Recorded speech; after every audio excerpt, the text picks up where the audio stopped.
Πριν από πολύ καιρό στην αρχαία Κίνα, ένα αγόρι με το όνομα Λέι γεννήθηκε από την οικογένεια ενός διάσημου λόγιου. Ο μπαμπάς του Λέι τον αγαπούσε, αλλά είχε αυστηρούς στόχους για αυτόν. Ήθελε ο Λέι να γίνει μεγάλος λόγιος, όπως και αυτός, και να αποκτήσει υψηλή θέση. Ο Λέι προσπάθησε σκληρά να ευχαριστήσει τον πατέρα του, αλλά δεν τον ενδιέφερε πραγματικά να γίνει λόγιος. Όσο περισσότερο ο Λέι προσπαθούσε, τόσο περισσότερο ένιωθε χαμένος και δυστυχισμένος. Η πρώτη συνήθεια που πλήγωσε εν αγνία του την αυτοπεποίθησή του ήταν να προσπαθεί να ανταποκριθεί στις προσδοκίες των άλλων. Στα 18, νιώθοντας αναποτυχημένος, ο Λέι έφυγε από το σπίτι. Αντάλλαξε την πολυάσχολη ζωή της πόλης με τα ειρηνικά βουνά, όπου συνάντησε έναν παλιό ταοιστή που ονομαζόταν Λάο. Ο δάσκαλος Λάο ζούσε σε μια απλή καλύβα, περιτριγυρισμένος από τη φύση. Παρατήρησε τη λύπη του Λέι και τον καλωσόρισε ευγενικά. Ο Λάο είπε: «Το ταξίδι σου για να βρεις τον εαυτό σου μόλις ξεκίνησε». Ο Λέι συχνά πάλευε με τις σκέψεις του, κατηγορώντας τον εαυτό του ότι δεν ανταποκρίθηκε στις προσδοκίες του. Έσπευσε να μάθει ταοιστικές διδασκαλίες για να αποδείξει ότι ήταν άξιος, αλλά αυτή η ανυπομονησία έπληξε περισσότερο την αυτοπεποίθησή του. Ο δάσκαλος Λάο το συμβούλεψε: «Όπως το μπαμπού μεγαλώνει αργά σε κάτι δυνατό, έτσι και η ανάπτυξη απαιτεί χρόνο. Να είσαι υπομονετικός με τον εαυτό σου».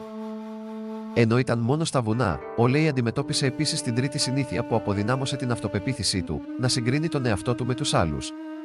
Σύγκρινε τον εαυτό του με τον δάσκαλο Λάο και ένιωθε ανεπαρκής. Ο δάσκαλος Λάο παρατήρησε και είπε: «Πρόσεχε το ποτάμι, Λέι. Δεν συγκρίνεται με άλλους.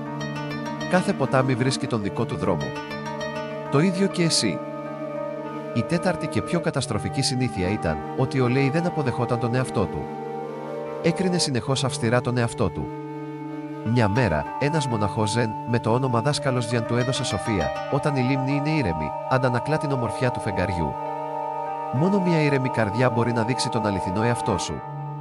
Ο Λέι συνειδητοποίησε ότι η ανήσυχη καρδιά του τον εμπόδισε να δει ποιος πραγματικά ήταν. Με τις διδασκαλίες του Τάο και του Ζεν, ο Λέι άρχισε να απελευθερώνεται από αυτές τις βλαβερές συνήθειες.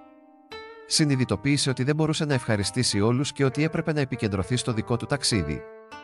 Έμαθε να είναι υπομονετικός και να αποδέχεται τον εαυτό του, τα ελαττώματα και τα πάντα. Καθώς ο Λέι ακολουθούσε αυτό το μονοπάτι, βρήκε την ευτυχία και την ειρήνη που δεν είχε γνωρίσει ποτέ πριν. Δεν ήταν λόγιος όπως ήθελε ο πατέρας του, αλλά έγινε ένας σοφός και συνειδητοποιημένος άνθρωπος. Η ιστορία του Λέι μας διδάσκει σημαντικά μαθήματα για την αυτοεκτίμηση. Η πρώτη συνήθεια που πρέπει να αποφύγετε είναι να ζείτε για τις προσδοκίες των άλλων. Ζήσε τη δική σου ζωή, όχι κάποιου άλλου. Το δεύτερο μάθημα αφορά την ανυπομονησία. Η πραγματική ανάπτυξη απαιτεί χρόνο, γι' αυτό εκτιμήστε την πρόοδο σας κάθε μέρα. Τρίτον, σταματήστε να συγκρίνετε τον εαυτό σας με άλλους. Ο καθένας έχει τον δικό του δρόμο. Επιτέλους, σταματήστε να είστε τόσο σκληροί με τον εαυτό σας. Ασκηθείτε στην ευγένεια και τη συγχώρεση. Θυμηθείτε, το να κόψετε αυτές τις συνήθειες απαιτεί χρόνο, όπως και τον μπαμπού που ψηλώνει. Σας ευχαριστούμε που ακούσατε τη σημερινή ιστορία. Εάν τη βρήκατε χρήσιμη, εγγραφείτε για περισσότερες ιστορίες. Κάθε μικρό βήμα έχει σημασία, γι' αυτό συνεχίστε να προχωράτε. Μέχρι την επόμενη φορά, ειρήνη σε όλους.